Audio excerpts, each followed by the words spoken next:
Hello दोस्तों, मैं मनोज आर्य आस्था जीवन दर्शन यूट्यूब चैनल। हमने पिछले एक साल के अंदर अंदर पेरेंटिंग के ऊपर 8-10 वीडियो डाले हैं। अभी पिछले समय में सामाजिक स्तर पर बहुत सारी घटनाएं हुई जिनसे मैं इतना विचलित हुआ कि मुझे लगा कि सबसे अच्छा अगर कोई कार्य है समाज सेवा का तो वो है कि ये बताया जाए कि पेरेंटिंग कैसे की जाए। देखिए, ये एक बहुत बड़ा सौभाग्य है कि आप अभिभावक हैं, माता पिता हैं, लेकिन उससे भी बड़ी ये जिम्मेदारी है कि आप समाज को ऐसे नागरिक तैयार करके दें जो आने वाले समाज को पहले से बेहतर बना सके। लेकिन ऐसा होता नहीं है। इसमें हर फैक्टर जो रिस्पॉन्सिबल है वो अपनी जिम्मेदारी को ट्रांसफ़र करता हुआ नज़र आता है। माता पिता, टीचर्स, इस education system, political system, media, हमारा जितना ये लिटरेचर, हमारे नेतागण, सब एक दूसरे से जिम्मेदारी को ट्रांसफ़र करते रहते हैं।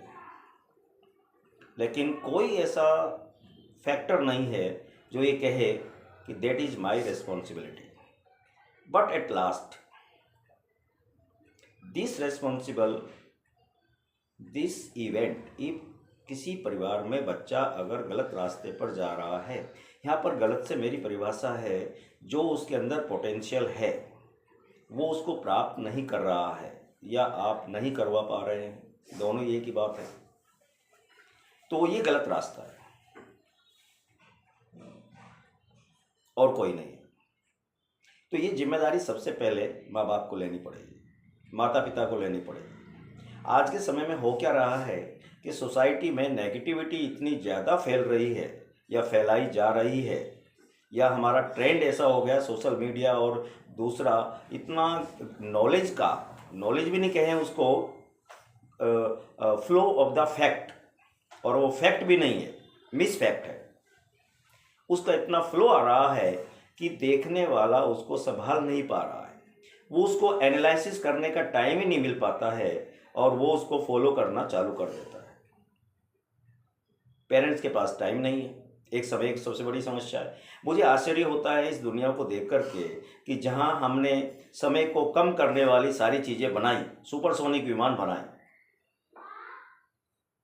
हमने समय को कम करने के लिए समय कम से कम लगे और ज़्यादा से ज़्यादा समय बचे, लेकिन बचे हुए समय को हम कहाँ यूज कर रहे हैं उसका किसी के पास जवाब नहीं है। रीज़न क्या है कि ये जो बढ़ती हुई स्पीड वाली चीज़ें हैं जो आपके समय को कम करती हैं, एक्चुअल में ये आपके समय को खा रही हैं, आपकी ज़िंदगी को खा रही हैं। आप अपने 24 घंटे कहाँ लगाते हैं उसका मैनेजमेंट आप नहीं कर पाते और घर में बैठ के बच्चे को कहते हैं कि 8 घंटे का टाइम टेबल बनाओ। How it is possible? Parents के वर्ड्स से ज़्यादा इफ़ेक्टिव उसके एक्शन होते हैं।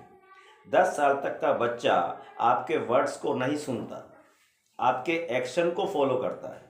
अगर आपके एक्शन सही हैं, सही का मतलब जो आप देना चाहते हैं अपने बच्चे को, मान लीजिए मैं पंडित हूँ और मैं अपने बच्चे को वेद पाठी बनाना चाहता हूँ, वेदों का ज्ञान अर्जन कराना चाहता हूँ और मैं उससे आशा करूँ कि वो पहलवान बन जाए, तो ये उसके पोटेंशियल को या मेरी जो आकांक्षा है उसके अपोजिट है। हालांकि इस पर भी मैं आऊँगा, लेकिन अब इनसे इतना ज़्यादा मैं मानसिक रूप से विचलित हुआ ये सारी घटनाएं देख करके कि मैंने सोचा कि सप्ताह में कम से कम 4 वीडियो में पेरेंटिंग के ऊपर लाऊंगा। और ऐसा करके मैंने पिछले करीब 1.5 महीने का होमवर्क किया है और मैंने 50 बिंदु निकाले हैं जो एक पेरेंट्स को और एक बच्चे को, दोनों को, सिक्के के दोनों पहलू हैं, दोनों रिस्पॉन्सिबल हैं। लेकिन यहाँ पे दिक्कत ये है कि बच्चा अनजान है सामाजिक समस्याओं से, सामाजिक व्यवहार से, सामाजिक जो हमारे रीति रिवाज, परंपराएं, संस्कार, नैतिकता, मूल्य हैं उनसे अपरिचित है। परिचित कराना हमारा काम है, इसलिए माँ बाप की भूमिका बढ़ जाती है। लेकिन मैं दोनों को डिस्कस करूँगा। और मैंने ऐसे कम से कम आपकी जानकारी के लिए बता दूँ, मैंने 16 साल गर्ल्स कॉलेज में एज ए लेक्चरर निकाले हैं, 6 साल प्रिंसिपल रहा हूँ और पिछले 5 साल से एक कोचिंग चला रहा हूँ। मेरा पूरा जीवन बच्चों के साथ गुजरा है। और इससे भी पहले मैं जब 11वीं क्लास में खुद एक स्टूडेंट हुआ करता था, तब से ट्यूशन पढ़ा के अपनी पढ़ाई कर रहा था। तो मेरा पूरा जीवन, या भाई ये कह सकते हैं मेरा बचपन भी जो है एज ए टीचर ही निकला है। तो इतना अनुभव है और इतनी घटनाएं देखी हैं, अच्छी बुरी सब तरह की, और हम सब तरह की घटनाओं को शामिल करेंगे इसमें। और मैं रोज हर वीडियो में एक केस स्टडी लूँगा और उस पर डिस्कस करेंगे हम लोग। ये परिचर्चा है, ये कोई मेरा प्रवचन नहीं है, ये परिचर्चा है। आप कमेंट्स में लिखिए कि ये सही लगा आपको, गलत लगा, या आपके कोई और अन्य विचार है। हर जो सुझाव आप देंगे उस पर विचार किया जाएगा। अच्छे कमेंट को हम शामिल करेंगे अपने आने वाले वीडियो में कि भाई किसी व्यक्ति ने ये सुझाव दिया और ये मान्य है और बहुत अच्छा लगा हमको, क्योंकि एक ही व्यक्ति सारी अच्छी चीज़ें सोच सके ऐसा पॉसिबल नहीं है, कम से कम मैं तो ऐसा मानता हूँ। तो इतनी घटनाएं घट रही हैं समाज में, तो बच्चे कहाँ जा रहे हैं, लेकिन इसी के साथ साथ IQ लेवल इतना बढ़ता जा रहा है। और एक बहुत बड़ी समस्या जो आ रही है वो समस्या ये है कि पढ़े लिखे बेहद सुलझे हुए जिनको माना जाता है, जो इमेज लेके चलते हैं समाज में, वो ऐसे ऐसे कर्म करते हैं या पूरे परिवार के साथ सुसाइड कर लेते हैं। बड़े मज़े की बात है, सुसाइड केवल इंसानों की देन है और किसी समाज में सुसाइड नहीं पाई जाती। लिविंग